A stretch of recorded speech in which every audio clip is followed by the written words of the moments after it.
Welcome to the Henry George Program. I'm Mark Molyneux, and I'm joined by co-host Jacob Swartz-Lucas, representing EarthSharing.org and the Robert Schalkenbach Foundation.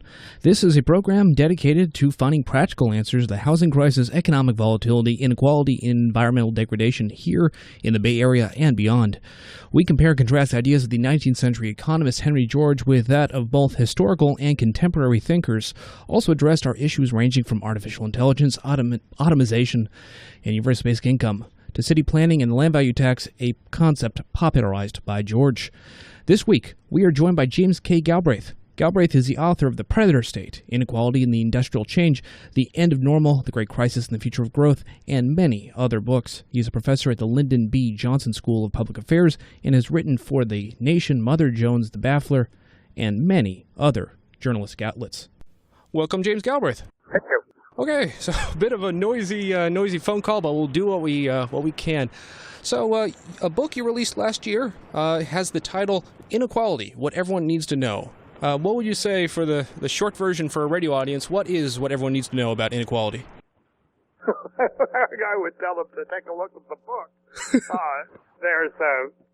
The book covers a good deal of ground, including how these issues are, how inequality is measured, and what the sources of rising inequality have been, and some of the recent controversies over whether inequality is destined to rise indefinitely.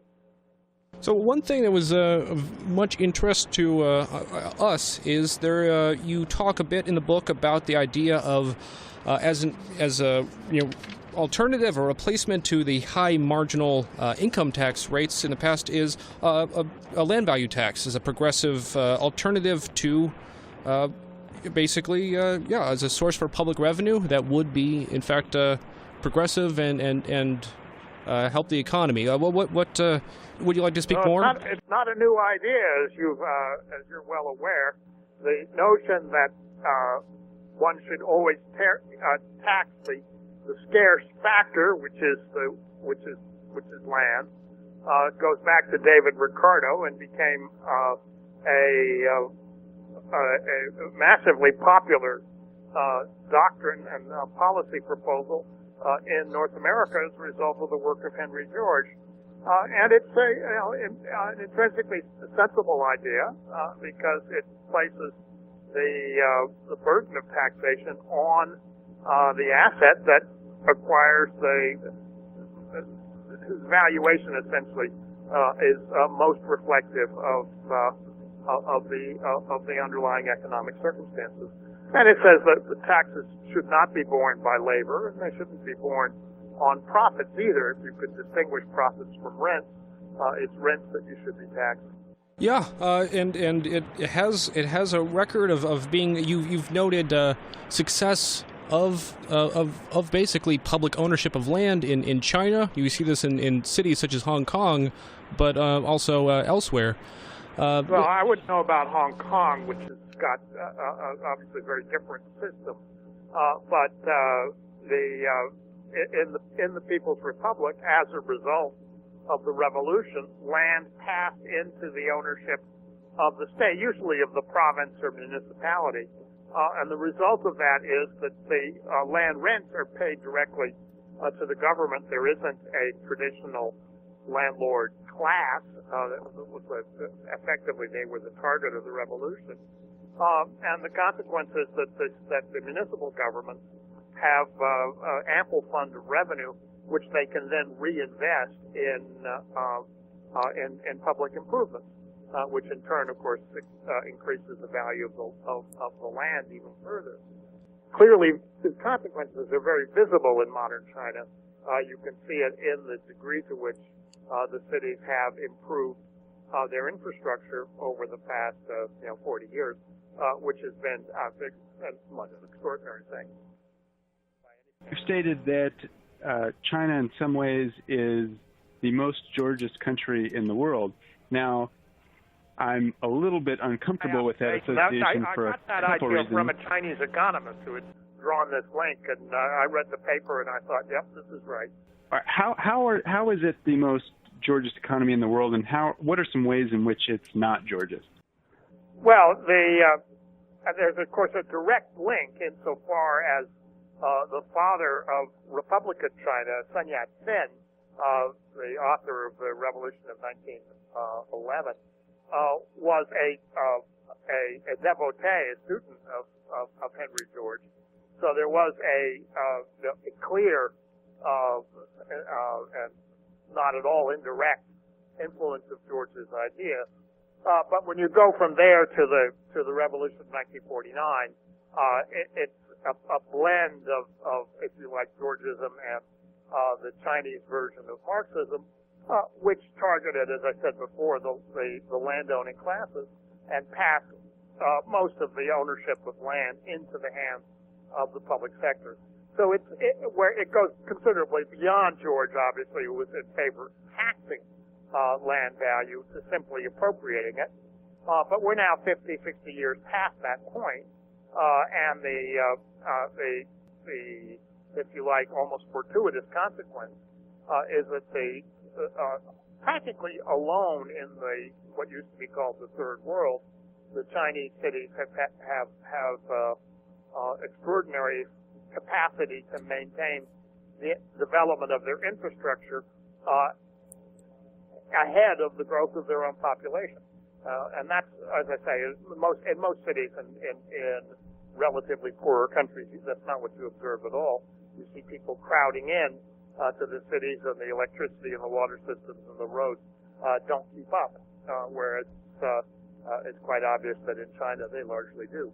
Well, and you've noted that, we have trouble keeping the infrastructure right here in the Bay Area and all of California. Property tax has been limited, and the financing has largely become a constant question of how it's done. When in fact, a taxation on land is a very kind of natural way that you can actually self-finance your infrastructure. You would know the California scene better than I do, but I have the impression that there is a legacy of the Georgia tax idea in the financing of California's water system. Don't press me for the details on that, but that's one thing I think that there are places in the United States where these ideas took hold and continue to have a legacy. But on the other hand, in much of the country, where you have effectively landowners writing the underlying statutes of the state constitution, it's much harder to achieve this purpose.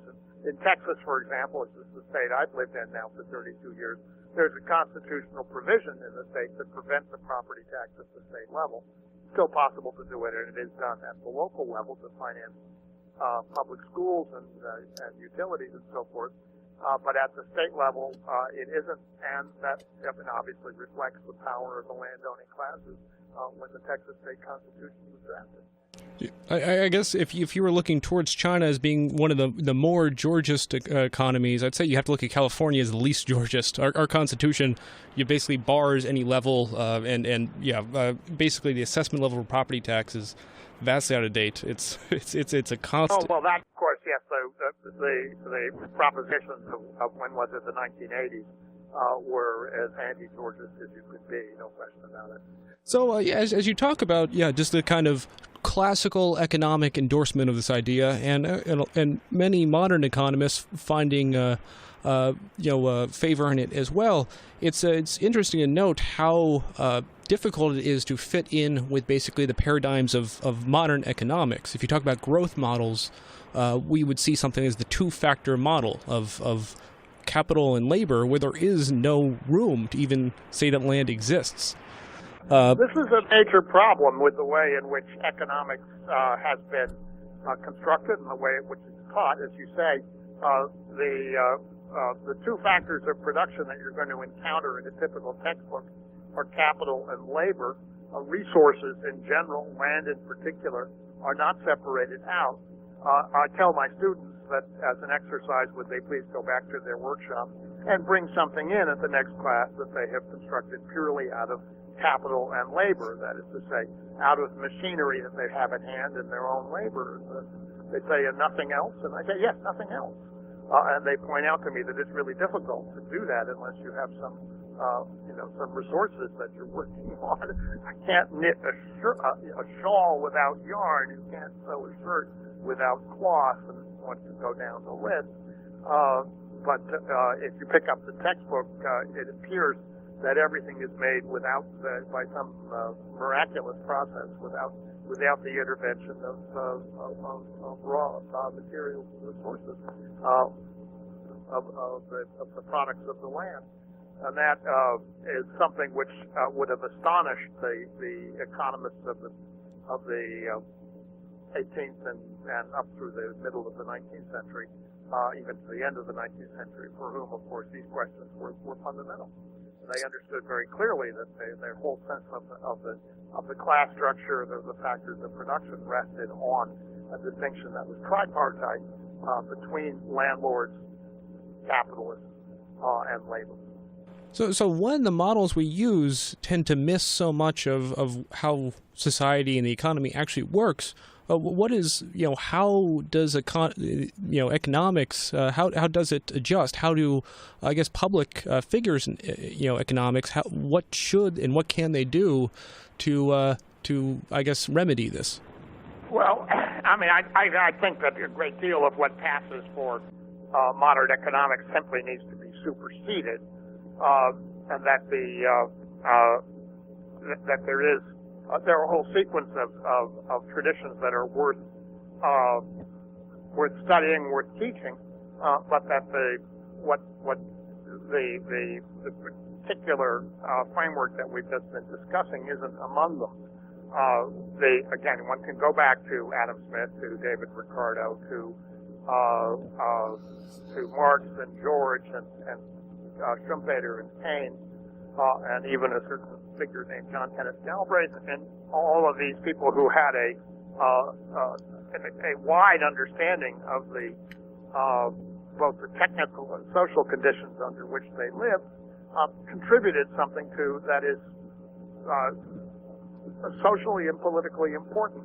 The neoclassical tradition is largely dedicated to obscuring what is socially and politically important, and to creating an image in people's minds that the society is wholly cooperative and that the market provides a just distribution of the gains, each according to its productivity. And this is it's not a way of analyzing the world in which we live that bears much by way of examination.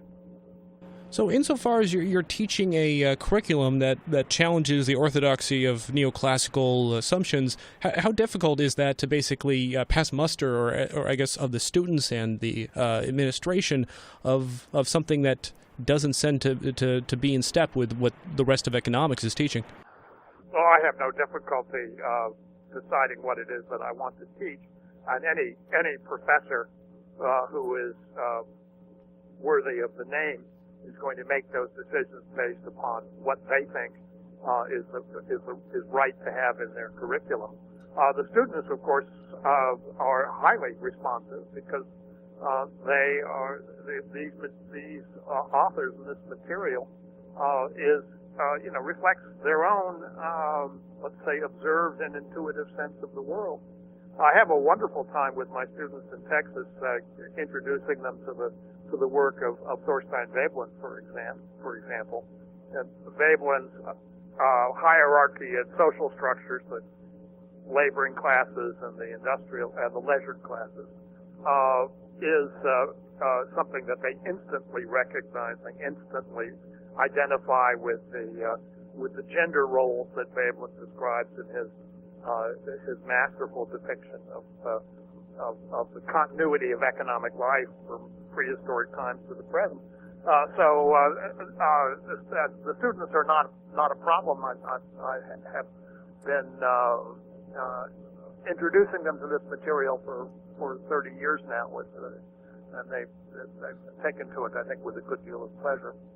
So I guess I find that always kind of interesting that when you have iconoclasts, Veblen, Galbraith, and many others, that how does the orthodoxy, how does it maintain such a stranglehold on, I guess you could say, public policy and so much when people have a natural inclination to just see with common sense it doesn't reflect so much of how the world is?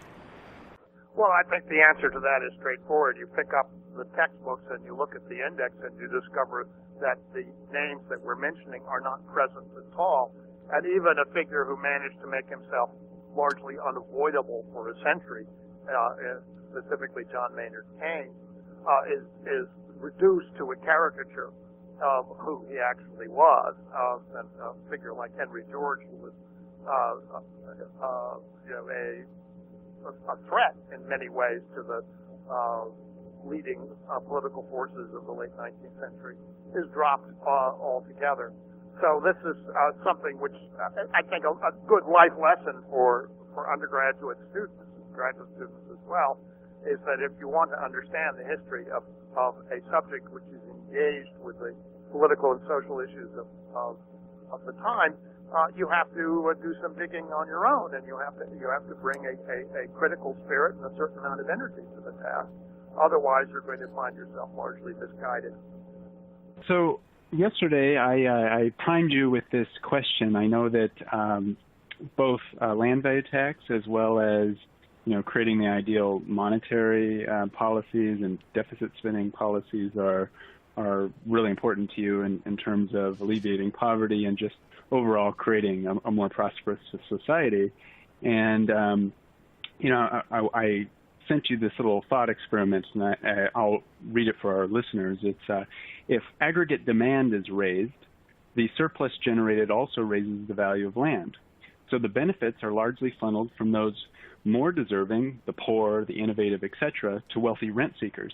I'm referring to Ricardo's law of rent, where most surplus goes to landlords. A simple example is that investments in public transit, for instance, raise the values of land nearby as a pure windfall to the owners. Given this dynamic for good things to raise the value of land, what would you prioritize first? A fully realized Georgist, full-on tax bads not goods system, or two, the ideal monetary and deficit spending methods for raising aggregate demand? I personally think that these two goals are synergistic if done together, but for the thought experiment, what would you implement first? This is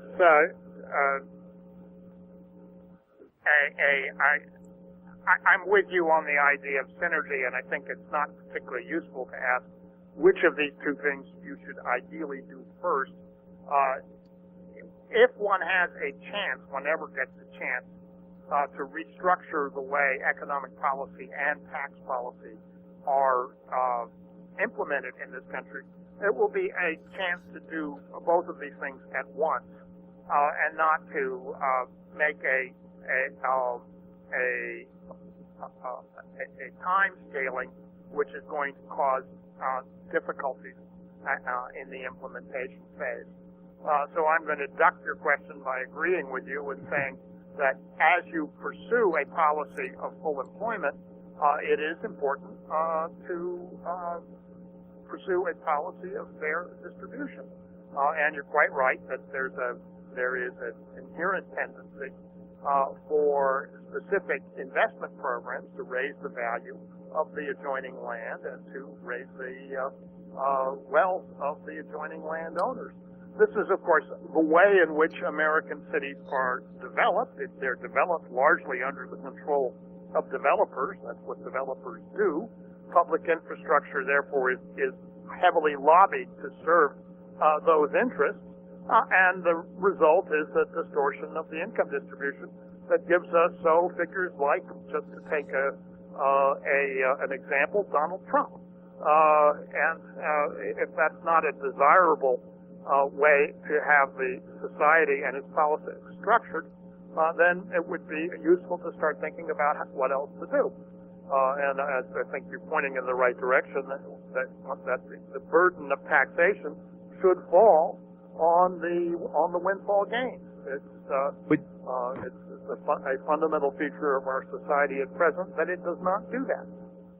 would you say something like a land value tax would stop people like Donald Trump who generate their wealth and parlay it into more wealth and more political influence? Would that be an effective means of doing that? And because I see on a lot of these companies, their assets. You see the word profits, right? But a lot of that is just very prime real estate that these companies are holding. And so when you see these very large analyses of like the total land rent in the United States or the total resource rents in the world, they're drastically underestimated. So do you think that, basically something like a Georgia system of land value taxation, maybe excise taxes, resource taxes, would do a lot in terms of not only creating, maybe reducing poverty, but also reducing the propensity for the system to be controlled by a wealthy group of rent seekers? Well, that's clearly the idea, and whether one could implement it given the current structure and control over assessments is another set of questions. But that is the idea, and it's a question not only of where taxes fall, but where they should be lifted and on whom the burden should be lessened. If you take the tax off of labor, you're going to have it's going to be much easier for people to have employment. If you take it off of non-rent profits, of economic profits, you're going to expand the scope for profitable investment. What you want to do is then to place the tax burden to the extent that you can on speculative gains, and that has the effect of encouraging people to use land in appropriate ways, to take advantage of the high value of land, and in order to meet the tax burden on that value, you have to put it to a productive use. So you get a double advantage by having a tax system of this kind. Now, again, short of the situation we were discussing earlier, it's extremely hard to get from here to there, because of course, as you can easily see, the political system is dominated by the existing structures of wealth. So it's not to say that I would pay any price to achieve that goal, but that if you could achieve it, you would have a significant improvement in performance. Well, when we talk about what is a better policy, I guess it's never true that policy exists in a vacuum. It's influenced by culture, cultural norms. One thing you've commented on is just the greed is good culture of the 80s, how much this has changed, corporate governance and so on. And I think if you talk about just implementing a better tax, it's very different than just basically looking at the foundations of economy. Is greed good? People might say, "Oh, that's what economics says." That's not really what people would say is, certainly true. So, do you think people are seeing the end of just basically the idea that if you benefit greed and if you benefit monopolies and just everything of people trying to make wealth for themselves, it will benefit us all? Because I think a lot of people are becoming disillusioned with that idea. I'm disinclined to get into a deep discussion of human nature, but let's just put it this way: what is the sort of talent that we should be looking to be in the primary leadership position in a country like ours? Well, let's ask ourselves, what are the challenges that we face in the period ahead? Well, let's just say one of them is climate change. And in order to deal with climate change as best we can, we need to have a leadership which understands the issue and which has both the will and the capacity to devote resources to dealing with it. Okay? And now, the simple question I would ask is, And you're going to find that kind of talent in a society dominated by real estate developers. The question answers itself. The answer, I think, is clearly no. If you want some evidence for that, I direct your attention across the continent to Washington, D.C. at the present moment. And so it seems to me clearly the case that we should be thinking about fundamental reform of a national system which has the effect of placing the current leadership not just in power at the moment, but in a position where it is and will continue to be a major source of political power. And that to me I think it's obviously a very big problem. About how we'd like to have the country governed leads directly to the conclusion that one should diminish the power of the real estate developers as a class. And I think one thing that overlaps with this is when you are advising policy, when you are determining policy, people may look at a certain objectivity which may not be so. For example, growth. We all agree in general growth can be a good thing. When you look at GDP and what this reflects, it isn't exactly the best idea of what growth is. When something is benefits at all, it may not show up in GDP at all. Would you like to comment on that? Well, sure. Gross national product, gross domestic product. These were concepts that were developed in the 1930s and implemented in the 1940s, and became major policy objectives in the 50s and 60s. And all of this was at a time when the objective of the statistics was not to generate to meet social needs or to pursue some broad set of social objectives, but to maximize production, purchasing power, to some degree employment, but also to provide the tools for administering an economy in the stress of wartime in World War II, and in an effort to provide a management system that assured corporate profits through the 50s and 60s and into the 70s. We're now we have a different set of problems and priorities. The inadequacy of GDP accounting to deal with environmental issues, to deal with larger social questions, to get the balance between public goods and private goods, between what my father called private affluence and public squalor, to get that balance right, it's called the social balance, has been known for well over half a century.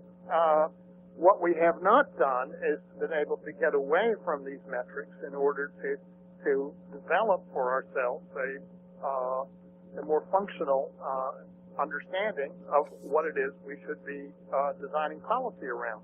So yeah, I don't think anybody should have ever been under the illusion that a higher gross domestic product was associated with a better society, but the task of going beyond the metric of the growth rate of GDP is one which is still not very far advanced. You mentioned earlier that a major problem is that if we want to create change, we have to get the people who are currently very wealthy as a result of the system being designed the way it is to change their mind and thus give up the source of their wealth. And it's not just the rich people's interests that are tied up in real estate, it's regular people as well. Even though they're getting crumbs in comparison, for instance, I just saw this in Oregon. There was a small town that were going to raise their property taxes, so it was somewhere on the order of $20 more a year to have a library in their town. And rather than increase the property tax, they said, nah, get rid of it. We don't want a public library anymore. And therefore that town has no library. And the same thing goes for schools and other public services. So thinking about how to mobilize a large group of people to stand up to this real estate lobby that you talk about, how can that be done in a very practical way so that you can remove the voters' interests from basically being small-time rent seekers themselves? Well, that's a very challenging question for which I certainly don't have a better answer than you've got. The principles of democracy tell us that let's say those who are not real estate developers are more numerous than those who are, and if their voices were equally weighted and equally heard, then the structures of policy would be very different from what they are. So this is a continuing political struggle. I'm not going to pretend that I'm leading any major parades here. My function as an academic, as a college professor, sometime writer on these questions, is simply to lay out the issues as clearly as I can, and hope that those who have both the interest and the will to advance them in the political sphere are helped by that work. But I'm not going to for a moment understate the difficulty of it. If it were easy, it would have happened.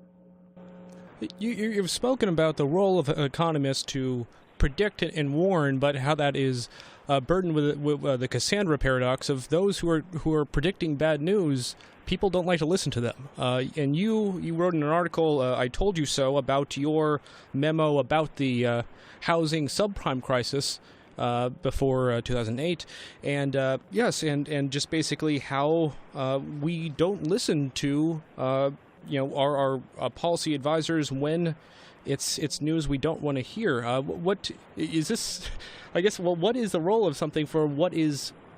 Do you think? It puts me in mind of I've forgotten who wrote that it is very difficult to persuade a man of something, to understand something when his livelihood depends on not understanding it. And that was very definitely the situation in advance of the meltdown of 2007 to 2009. And so, yes, those of us who were aware that this was an untenable situation didn't get a lot of airtime. That's just that's certainly part of the ball game that we are engaged in, and something that we have to both live with and work against. But it's let's just say not the first time that happened. I mean, you talked about here how there is many bubbles in different commodities, and sometimes a bubble in the past would lead to good things, such as the after broadband in the late 90s proved a bubble. At least we got broadband. Real estate is a bit different. When you have a real estate bubble, you end up actually having vacancies and real actual burdens, and not any actually use. It destroys capital. It doesn't create capital. I guess how. It seems like our policy is very badly addressed to deal with the idea of a housing bubble. In fact, we still speak about growing wealth through rising property values. Do you think that could ever change, where we don't say this is how we create wealth for the middle class? You're raising a very, I think, interesting and significant point. If you look at what constituted economic growth in the period just before the financial meltdown, a great deal of that was, to the extent there was construction going on at all, it was subdivisions in places like Florida, Southern California, Arizona, where you were having things put up in great haste and sold at highly inflated prices to people who couldn't afford the payments. And so houses were being built that in many cases were not going to be lived in at all. And in the course of building them, the payments made to the workers and to the contractors and so forth, this was fully entered in the accounts as economic growth. It is new new construction, that sale of that house is a sale of a newly produced product that enters into GDP. How long does it stay as a useful asset? Well, the answer to that is, in many cases, it never became a useful asset. As soon as these houses were foreclosed, abandoned, they deteriorate. And after a certain amount of time, there's simply a blight on the landscape, not only having basically lost the value of the time and effort that was put into their construction, but also dragging down the value of all the houses in the vicinity, because neighborhood valuations depend upon the general climate in the neighborhood and not just on the quality of any particular house. If your neighbor's house is boarded up and abandoned, that's going to affect your property values. You have this highly ephemeral character to what we called economic growth in this period, and I think it would be fair to factor out, if you like, the destruction of capital value that occurred, and to subtract it from the GDP that was calculated as having been added to in that earlier period in the boom. So yes, I think there's a very interesting issue here, not only about the waste of resources that's involved, but also about the self-delusion in the accounting, and we end up as a country much poorer than we would be if we had, in the first place, thought and invested wisely in using the capital and labor and resources that we have to build things which had some endurance, which we could use over long periods of time, and which would then support living standards for larger numbers of people. I mean, a house is just, right, even at its best, simply supports the living standard of the family that lives in it, and adds nothing to the living standard of its neighbors. So by having this peculiar view that in our accounting, I think we greatly overstated contribution of past growth to current prosperity. I've heard an interesting theory, a reinterpretation of John Stuart Mill from Mason Gaffney, and he said that one of John Stuart Mill's best ideas is and I don't know the exact name of the theory, but it's the rate of capital turnover, and it has some really interesting spending implications that are very related to the Georgist philosophy, and that is that you should spend money on things that create a lot of turnover, create long-lasting jobs. I've heard you say that, investing in building a freeway or bridges and things like that aren't totally bad, but it tends to not create a lot of the kind of, sustained increases in aggregate demand, and it tends to lock up value in these big projects that then don't turn over and really yield their benefits for a long time. And that's sort of analogous to the problem of land rent getting caught up in land, because there's not money available, say, when you get a loan to purchase a warehouse or a shop front. There's not as much money available to actually do real productive things with after you've paid the piper to afford that location. So I guess maybe you could comment on some of the sort of spending implications of what Gaffney was talking about, and perhaps to a large degree John Stuart Mill was hinting at. All right, for a long time since I've taken up John Stuart Mill, but let me just say on the work of Mason Gaffney that this is a very remarkable figure of our time.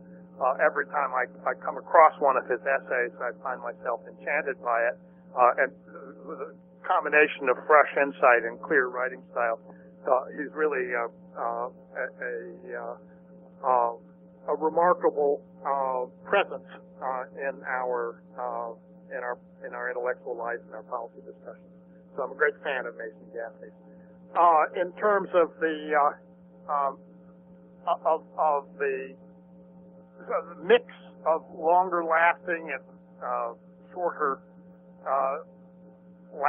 shorter duration economic activity. I think the part of what I understood Mason to be writing is that the structure of the taxes that we have, in particular, for example, sales taxes, places an enormous burden on capital that that's used for high turnover activities. So it is much this distorts the allocation of capital investment, let's say, in an urban area, away from things like shops, which promote employment and economic life, and toward things like parking lots, which don't, and away from shops which transact in goods, which have a high turnover and pay a lot of tax, and in favor of shops that don't have a turnover of goods. Right? One can think of tattoo parlors and nail shops, which are highly prevalent in low-income areas. Why is that the case? Well, because the way in which a turnover tax or a sales tax works is to work against the success of an enterprise which has to constantly renew its capital stock, its working capital. I think that's the essential point that Mason was making, at least in the essay that I saw. But I highly recommend that if you have a doubt on the clarity of my exposition, just give him a call and let him explain it to you. So I guess one thing I'd like to ask you is about the kind of modern tools and theories of economics to deal with the divide between urban and rural economies. It's something that you see is a lot of economic theory is pretty agnostic to the idea that there is a difference between urban and rural economies. One thing you've recommended to help with inequality is raising the minimum wage. However, I think personally, I have some thoughts that in cities where rent is unaffordable, even an increased minimum wage won't help enough. In areas where the problem is instead a depressed economy in a rural area, maybe it isn't the exact thing they need compared to what people in cities need. Do you have any thoughts about urban and rural divides in economics? Well, I think that's a question that bears some thought and discussion. A key argument in favor of raising the minimum wage and of doing so on an even standard is that it interacts with the way in which the governmental transfer systems and welfare systems work. So we now have an economy where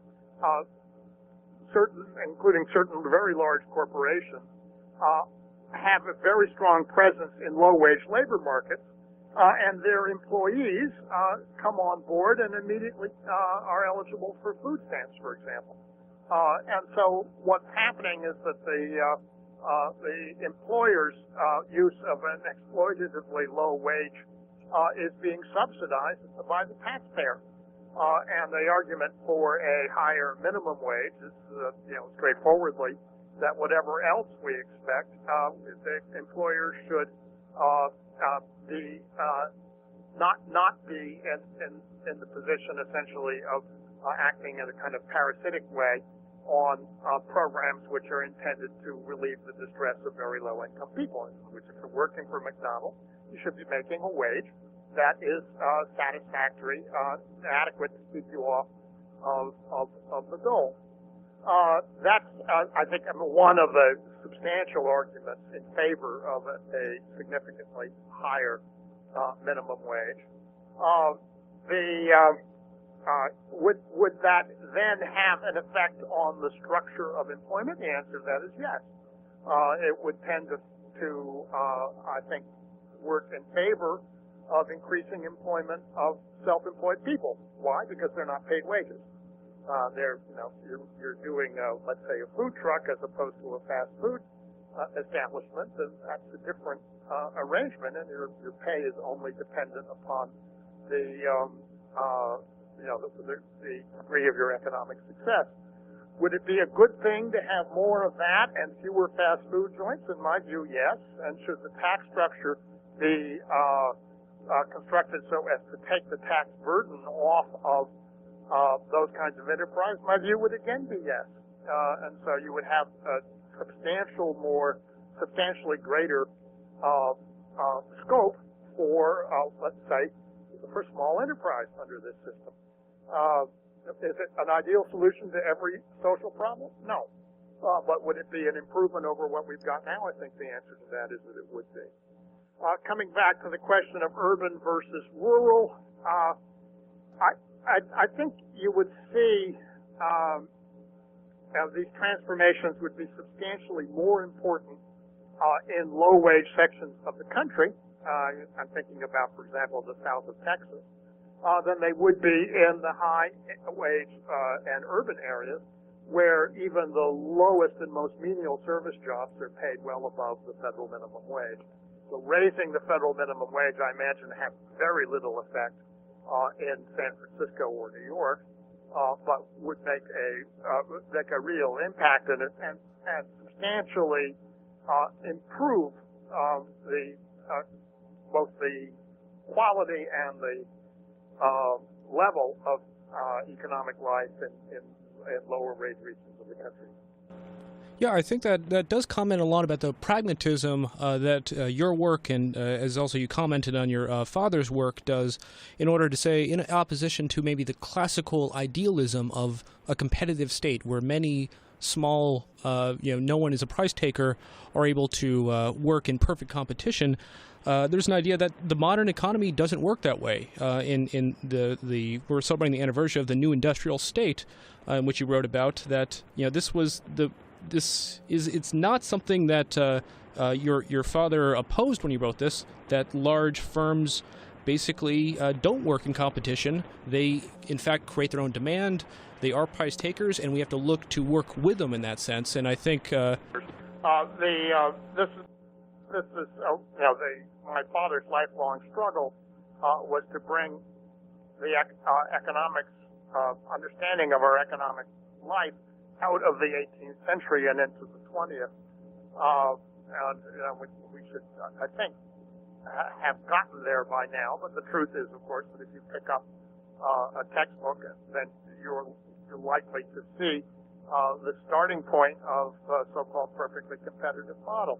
Well, what is the perfectly competitive model? It is a caricature of a medieval subsistence farm economy, one in which there is no government, although obviously in medieval times there were very strong governments, but no welfare system, but no complex structures of production, just farming and farmers and artisans. And that is really a preposterous way to think about the world in which we live and in the economic choices that we actually face, which are entirely, with a very, very limited exception, practically entirely structured by large interconnected organizations.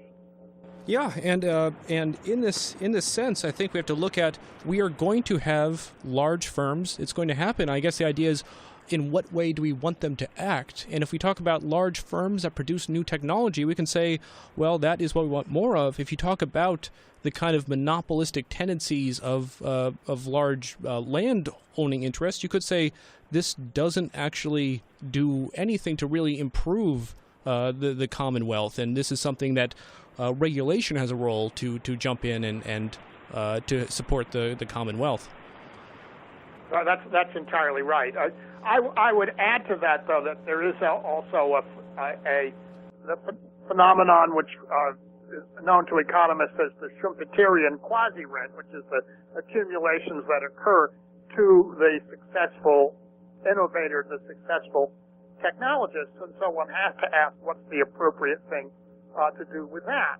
And my answer to that question is that we ought to be quite accepting of the fact that when there is a truly successful technical innovation, it is going to transform market structures and it's going to concentrate income in the hands of small numbers of people. This is what the technology revolution did, at the expense of a large swath of the industrial corporations of the country.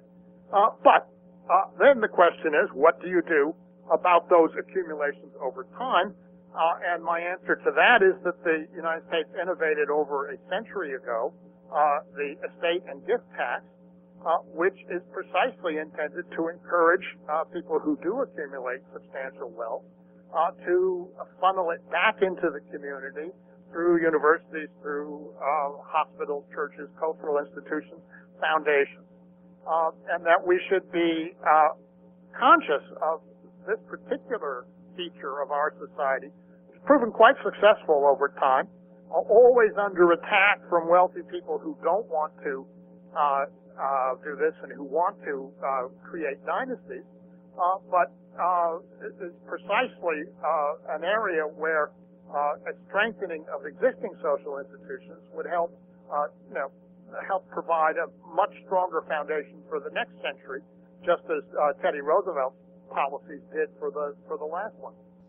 A moment ago, when you were talking about, if I'm phrasing this correctly, Schumpeterian type rents and what I associate with, sort of the first mover benefit, and over the long run, taxing these large, these families, like large fortunes. And you said that you thought it would be a good idea to encourage them to donate to universities and perhaps other cultural projects. And I wonder to what degree you think... Already. I mean, every university, every liberal arts college in the country benefits from this ethos, which has been well established now in the United States for a century. The question is not whether it exists, but how to strengthen it. But anyway, go ahead. Well, I'm wondering if it is a good idea to strengthen it and not just put the money directly into the public purse and let the spending occur that way, because I see there being a somewhat pernicious force in that, okay, if I am Mark Zuckerberg or whoever, and I have an ulterior motive for donating to this university or that university, that a lot of harm can be done simply by the existence, of those funds used in that way. I mean, take an example that is Georgist historically, is land rent colleges did, according to Gaffney, who you were praising a moment ago, said that those colleges would not let professors teach about the economics of Henry George because they had a direct financial interest in not having something like a Georgist tax system. So how would you respond to that? What could we do to reduce those perhaps pernicious incentives? Well, there are, of course, many ways that one can improve on this system, and there's no question that you can have foundations that get too large and that are too permanently ensconced, becoming a sort of independent quasi-government on their own. So there are lots of problems with the system. What I like about it, in comparison with the way things are done in other advanced countries, in particular with parts of Europe, is that it creates a great deal of decentralization and therefore local autonomy for a lot of different kinds of institutions, particularly universities. And so they are less subjected to the problem of fiscal austerity when the budget gets cut at the state level. Whereas if you go to France, you find that, or you go to England, you find that the universities really suffer from being under the thumb of the state, of the public purse, simply because of the political pressures on the state. Whereas in the U.S., there are multiple streams of funding, public and private, and the institutions have more flexibility to deal with this kind of a problem. Now that said, that doesn't get away from the problem that Mason Gaffney called attention to, which is that you create a particular system and you create a vested interest in supporting that system, and that's just something which one has to be aware of at every turn. And I think we've ought to be past the point of thinking that there's a single ideal or perfect set of social arrangements, just as we should be aware that the ones we've developed do have some advantages over some of their competitors. What about something like a basic income? There's many forms of it, but in other words, if a large fortune has been amassed, let's just divide it equally among everyone, and then if people have extra income and they want to donate to universities or whatever, they can do that. I mean, I've also thought about the possibility of something like a citizen's budget where, citizens could vote, I do really want that bridge, or I do really want the university funded. Therefore, I'm willing to give up a certain proportion of what I would get as a basic income to instead fund this public work. And if a majority said yes, then even the people who said no would have a proportion of their basic income. We do that, of course, to a certain degree. We have, at the level of the city or the state, we have bond issues on which we vote all the time. So that's not an unfamiliar feature of the existing system. But let's go back to your question about the basic income. I am not a fan of universal basic income, universal citizens income scheme. And there are two reasons for that. One is that this is an idea which has, in my view, the suspect origin in the fertile and dangerous mind of Milton Friedman.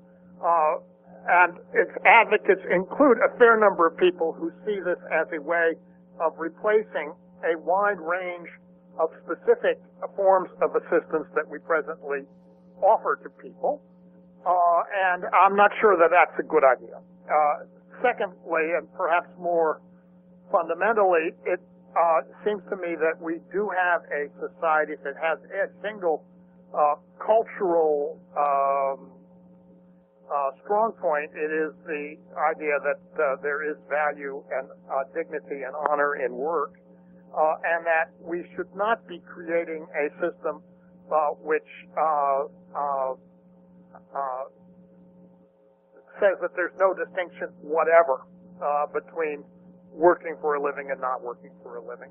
And I don't think there's any chance politically that you could gain broad acceptance for such a system. The system that we actually have provides support for people to educate themselves, and it should provide universal health insurance. It provides Social Security and old age protection against disability. These things are all, if you like, they're phases of people's lives that are built around the proposition that a large part of the population is a working population, which seems to me to be right and proper and widely accepted value. And there's one other thing which troubles me about universal basic incomes, which is that these are citizen-based, and we have a society in which a great part of the working population are not citizens. We have legal permanent residents, we have undocumented people. But just to take the people who are working here legally but who are not citizens, they would become a separate class. Under Social Security, they're not a separate class. They have Social Security numbers and they're entitled to Social Security benefits. And that strikes me as a much, much better system. It's work-based. It's based upon your contribution and to the society, and not upon this abstract legal concept of citizenship, which is a much narrower category. So I think on all of those grounds, universal basic income is not an idea whose time has come. I would say personally, it scares me when it's being introduced as a replacement for all other sorts of welfare and social safety nets. I think it does give me some optimism when you see it as basically just giving natural resources back to the people who it says it belongs to, such as Alaska's Citizens Dividend. It doesn't say this is so we don't have to take care of public programs, but this oil, you might as well get a check for it. That doesn't worry me quite so much. Well, I guess I would rather have the benefit of a common resource go into an investment program for the benefit of everybody, not only who's presently living in the state, but who might be living there in the future. So that's a real difference from having a universal move to Alaska and we'll give you a check, which just, I mean, it's not necessarily the worst thing in the world to have happen, but it doesn't strike me as having any really strong justification for it. I mean, why just citizens of Alaska? After all, this is the United States. Why not citizens of the United States? Or if one says that the oil is coming out of communities which are purely or substantially Native American communities, why doesn't the benefit just go to them? I don't know what the justification for doing it the way they did it is, other than that Alaska had legal control of the resource and it was a politically attractive thing to do at the time. Well, why not share, say, economic rents, resource rents, etc., on some sort of international basis as well, so that perhaps through a basic income or maybe some welfare programs that go to poor countries. I guess it's a huge, difficult thing to coordinate, but in principle, don't you think that would be a good idea if it was not singling out? I think it has the same difficulty that we were just describing. But the issue of resource rents, of course, a great problem of many countries in the developing world is that they don't get the benefit of the rents from the resources that they actually control. That's not true of all developing countries, but it's been true historically of a substantial number of them, that they got very raw deals from the companies that they relied on to extract the resources. And then, of course, there's the question of how those resources are used, even when they go back into the hands of the local elites. But all of these are issues that are highly well beyond my pay grade. One is a citizen of a particular country, and you have something to say about the political institutions of the country you happen to be part of. It's much harder to have a serious influence over those much more in other places. So I think it's about time for us to wrap up. I just guess like to note it seems buoying that there is so much more, I guess, room and avenues for people questioning the orthodox, as opposed to 100 years ago or so. Veblen himself was terminated from Stanford University because the widow of the railroad baron Leland Stanford, she didn't like his teachings, especially as it reflected as she said, the coolies. Today, people aren't restricted from learning ideas that are considered dangerous by many. Do you think the blossoming of I guess the opportunity to see these ideas means that we will be moving ahead? How optimistic are you that some of these ideas will take hold? I'm not optimistic at all. There's an enormous amount of self-discipline that will restrict the spread of these ideas, but that's what makes the talking about them interesting and amusing. And I hope that this project and your radio program contributes something. That's what one can do. Well, thank you so much for having the time to talk to us today. We've been talking to James K. Galbraith, his book from last year, Inequality, What You Need to Know. Thank you very much for your time. My pleasure.